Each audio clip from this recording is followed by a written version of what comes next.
Guys कैसे हो आप सब लोग। उम्मीद करता हूँ कि आप सब लोग खैरियत से होंगे। तो यार आज की वीडियो में हम कंपेयर करने वाले हैं थोर वर्सेस गोकू को। तो आज की वीडियो काफ़ी ज़्यादा मज़ेदार होने वाली है। तो बिना किसी देरी के वीडियो शुरू कर लेते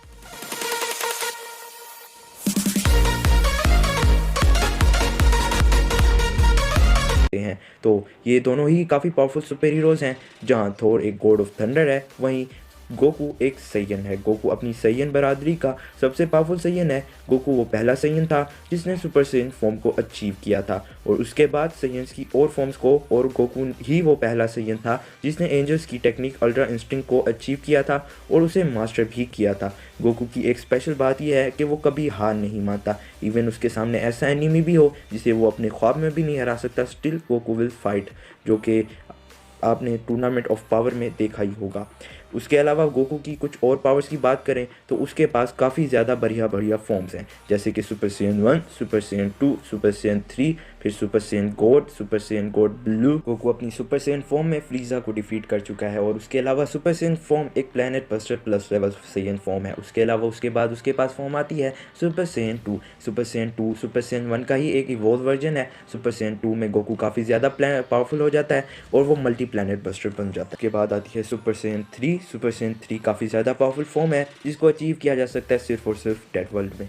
और उसके अलावा गोकू ने जब ये फॉर्म अचीव की थी और जब इसमें ट्रांसफॉर्म हुआ था तो उसने हेवन को भी हिला के रख दिया था। तो मुझे बताने की ज़रूरत नहीं है कि ये फॉर्म कितने ज़्यादा पावरफुल है और ये क्या क्या उखाड़ के रख सकती है। उसके बाद आती है super Saiyan God form. Super Saiyan God form Goku ने 5 सैयन्स की पावर को मिलाकर अचीव की थी, जो कि बीरस से लड़ने के लिए अचीव की गई थी। और ये फॉर्म इतनी पावरफुल है कि जब बीरस और गोकू लड़ रहे थे तब उनके सिर्फ पंच के शौक से पूरा का पूरा यूनिवर्स क्रम्बल हो रहा था। उसके बाद आती है super Saiyan blue form. Super Saiyan blue form तब अचीव की जा सकती है जब कोई शख्स या Saiyan super Saiyan red form में सुपर सैयन फॉर्म हासिल कर ले, और उसके बाद वो ट्रांसफॉर्म हो जाता है सुपर सैयन ब्लू में। उसके अलावा गोकू की जो मोस्ट पावरफुल फॉर्म है वो है master ultra instinct. Ultra instinct angels की तकनीक है, यानी कि वो सैयन्स की फॉर्म नहीं है, और गोकू ने एंजल की पावर्स को भी अचीव करके रखा हुआ है। ये हमें डिस्क्राइब करता है कि गोकू कितना डेडिकेटेड है अपनी जर्नी की तरफ, यानी उसकी जर्नी है the most powerful being in the universe बनना। उसके अलावा गोकू के पास काफ़ी ज़्यादा टेक्निक्स हैं, जिनमें पहली टेक्निक आ जाती है इंस्टेंट ट्रांसमिशन, जिससे वो पूरे के पूरे यूनिवर्स में कहीं भी टेलीपोर्ट हो सकता है। कायोकेन, जिसकी मदद से गोकू अपनी पावर्स को मल्टीप्लाई कर सकता है, यानी कि अपनी पावर्स को बहुत ही ज़्यादा इंक्रीज़ कर सकता है। स्पिरिट बॉम्ब, जो कि गोकू की मोस्ट पावरफुल टेक्निक है, जो कि एक सन के जितनी डेंजर है, और ये टेक्निक के ज़रिए गोकू अपने एनिमी को एलिमिनेट कर सकता है, उसको इवेपोरेट कर सकता है। ये टेक्निक बहुत ही ज़्यादा डेंजरस है। वेल, ये एक्चुअल में एक टेक्निक नहीं है, ये गोकू की एक पावर जो कि वो अपने अंदर से कहाँ से ले आता है ये मुझे नहीं पता। और इसके अलावा गोकू ने ये टेक्निक खुद ही एब्जॉर्ब कर ली थी, और उसके बाद उसने अल्ट्रा इंस्टिंक्ट को अचीव किया था, और ये टेक्निक्स जो है बहुत ही ज़्यादा पावरफुल है। तो अब बात कर लेते हैं थोर की। थोर गॉड ऑफ थंडर है, जिससे वो वेदर मैनिपुलेट कर सकता है, जो कि ऑब्वियस सी बात है। थोर के पास अपना वेपन म्योनीर है, जो कि थोर की पावर्स को होल्ड करता है। कि म्योनीर को जब भी कोई अनवर्दी पर्सन उसे होल्ड करने की कोशिश करता है तो अपने आसपास के मॉलिक्यूल्स को मैनिपुलेट करके अपनी ग्रेविटी को बहुत ही ज़्यादा बढ़ा देता है। उसके अलावा म्योनीर स्पीड ऑफ लाइट से भी ज़्यादा फास्ट ट्रैवल करवा सकता है थोर को। म्योनीर के ज़रिए थोर टाइम ट्रैवल भी कर सकता है, जो कि हमने कॉमिक्स में देखा है। उसके अलावा म्योनीर में और भी काफ़ी ज़्यादा एबिलिटीज़ हैं, जिसे अगर मैं एक्सप्लेन करने बैठ गया तो उसके लिए एक अलग वीडियो बनानी पड़ेगी। उसके अलावा, और ये बात हो रही है थोर वर्सेस गोकू के बारे में, ना कि म्योनीर वर्सेस गोकू के बारे में, लेकिन म्योनीर क्योंकि थोर का वेपन है और वही सारी थोर की पावर्स को यूज़ करके उसको ये सारी पावर्स देता है। वो पावर्स तो थोर की होती हैं, लेकिन वो समन म्योनीर करता है। उसके अलावा अगर मैं कुछ थोर की अपनी फीट्स के बारे में बात करूँ तो उसने एक ही साथ हैंड टू हैंड कॉम्बैट की थी थैनोस और मैंगोक के साथ। मैंगोक और थैनोस बहुत ही ज़्यादा पावरफुल हैं। जो एमसीयू में हमें थैनोस दिखा था वो तो बहुत ही ज़्यादा वीक है, कॉमिक्स में थैनोस ब्रूटली बहुत ही ज़्यादा पावरफुल है। एक बार थोर ने इन दोनों को एक साथ हराया था, मतलब उस फाइट में उसने हराया तो नहीं था, लेकिन काफ़ी देर उनके साथ दोनों के साथ कीप अप कर लिया था। मैंगोक एक इतना पावरफुल बीइंग है जो कि ओडिन को उसकी ओडिन फोर्स के साथ भी बीट कर सकता है। तो आप समझ ही सकते हैं कि थोर ने कितनी पावरफुल फीट दिखाई। ये डेफिनेटली एक यूनिवर्सल प्लस फीट थी।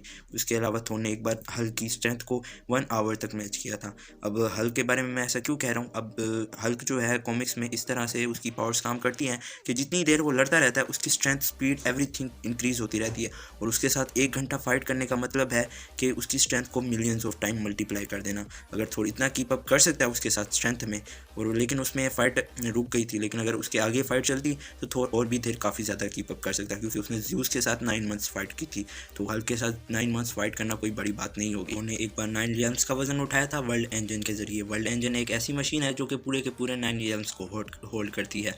तो थोर ने जब 9 रियल्म्स को उठाया था उसे काफ़ी देर होल्ड करके रखा था। और अब 9 रियल्म्स जो हैं वो अलग अलग 9 रियल्म्स हैं, और ये कोई प्लैनेट्स नहीं है, ये अपने आप में ही अलग अलग यूनिवर्सेस हैं। इससे पहले तो रियल्म्स को प्लैनेट्स ही बताया गया था कॉमिक्स में, लेकिन बाद में हमें पता चला कि वो अपने आप में ही एक छोटा सा यूनिवर्स एक एक रियल्म होल्ड करती है। तो 9 यूनिवर्सेस को एक साथ उठाना ये कोई छोटी बात नहीं है। अब फीट्स की बात तो बहुत होगी, अब इन दोनों को कंपेयर कर लेते हैं। तो ये दोनों ही बींग्स अपने अपने यूनिवर्स के मोस्ट पावरफुल सुपर हीरोज़ हैं। थोर को अपने मार्वल यूनिवर्स का सबसे पावरफुल सुपर हीरो कहा जाता है, और जो कि सही बात है। तो अब अगर इन दोनों की फाइट हुई तो इनमें कौन जीतेगा, तो इसके कुछ सिनेरियोज हैं। ये डिपेंड करता है कि गोकू थोर के सामने कौन सी फॉर्म यूज़ करता है। अगर गोकू अपनी बेस फॉर्म में थोर से फाइट करेगा तो वो डेफिनेटली हार जाएगा। सुपर सैयन 1 या 2 भी थोर के आगे काम नहीं आने वाली, इवन सुपर सैयन 3 भी, क्योंकि थोर ने इतनी ज़्यादा पावरफुल फीट्स दिखाई हैं जिसके सामने सुपर सैयन 3 नहीं टिक सकती। अब आती है सुपर सैयन गोड रेड फॉर्म। सुपर सैयन गोड रेड फॉर्म में काफ़ी ज़्यादा पावरफुल है, और थोर भी एक गोड ही है, लेकिन इन दोनों में से कौन जीतेगा आइए बात करते हैं। तो सुपर सैयन गोड रेड फॉर्म, जिससे पूरे के पूरे यूनिवर्स को हिलाया जा सकता है, हिलाया क्या डिस्ट्रॉय किया जा सकता है। लेकिन अगर हम बात करें तो उस वक्त बीरस भी गोकू के साथ लड़ रहा था, और उसके साथ साथ उसकी भी पावर्स यूज़ हो रही थी, जिसका मतलब है ये 50-50% पे डिवाइड होती है, जो कि हमें डिफाइन करता है कि गोकू की ये फॉर्म यूनिवर्सल लेवल तक ही लिमिटेड है। उसके बाद आती है super Saiyan blue. Super Saiyan blue definitely universal plus level form है, क्योंकि वो एक सुपर सैयन फॉर्म है सुपर सैयन गोड रेड की। तो यहाँ पे अगर कोई जीतेगा तो वो होगा गोकू। अब मुझे पता है इससे काफ़ी सारे लोग नाराज़ होंगे, लेकिन अब बात तो यही है, क्योंकि गोकू जो है वो थोर से इन फॉर्म्स में बहुत ही ज़्यादा फास्ट है। उसके अलावा बाकी सारी चीज़ें इनकी सेम है, लेकिन गोकू के पास जो है एनर्जी ब्लास्ट, स्पिरिट बॉम्ब और ऐसी कई टेक्निक्स हैं जिससे वो थोर को हरा सकता है। अब मान लो कि थोर अब अग्रेसिव हो गया या उसके पास ओडिन फोर्स है, तो थोर से आगे कई गुना आगे ज़्यादा। अब मान लो कि थोर ने ओडिन फोर्स को होल्ड किया हुआ है और अब वो गोकू से लड़ रहा है, तो यहाँ पे डेफिनेटली सुपर सैयन ब्लू थोर के सामने नहीं टिक पाएगी। अब आती है master ultra instinct. Master ultra instinct में गोकू बहुत ही ज़्यादा पावरफुल हो जाता है। वो एंजल के फर्स्ट स्टेप पर चला जाता है, और मुझे बताने की ज़रूरत नहीं कि एंजल्स कितने ज़्यादा पावरफुल होते हैं। अब गोकू और थोर फाइट कर रहे हैं, Thor with Odin force and Goku with MUI form. तो अब यहाँ पे डेफिनेटली गोकू की जो स्पीड है वो थोर से कई गुना ज़्यादा फास्ट होगी, और ये वहाँ पर थोर को एज नहीं देती है बल्कि गोकू को एज देती है। तो यहाँ पर अगर ये दोनों लड़ रहे हैं तो गोकू डेफिनेटली अपनी स्पीड के ज़रिए बहुत ही ज़्यादा परेशान करेगा थोर को।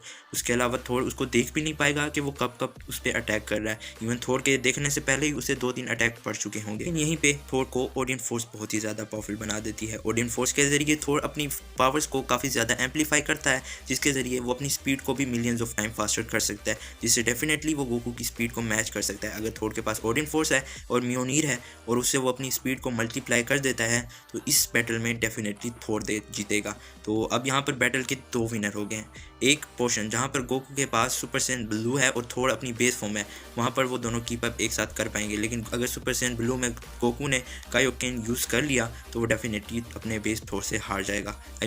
बेस थोर गोकू से हार जाएगा। लेकिन अगर थोर के पास ओडिन फोर्स है और उसके साथ म्योनीर इनहेंस्ड है ओडिन फोर्स के साथ, और थोर के पास और कोई पावर के छोड़ के उसका और कोई वर्जन ना हो, सिर्फ ओडिन फोर्स वाला थोर हो, और उसके सामने हो अपना MUI गोकू, तो जीतेगा थोर। तो एक बैटल में जीतेगा गोकू और एक बैटल में जीतेगा थोर। अब मैं उम्मीद करता हूँ कि आप सब लोगों को ये वीडियो पसंद आई होगी। अगर पसंद आई है तो लाइक और शेयर, चैनल को सब्सक्राइब ज़रूर करना, और अगर आप चाहते हैं कि मैं आपके टॉपिक पर वीडियो बनाऊँ तो नीचे कमेंट कर देना। थैंक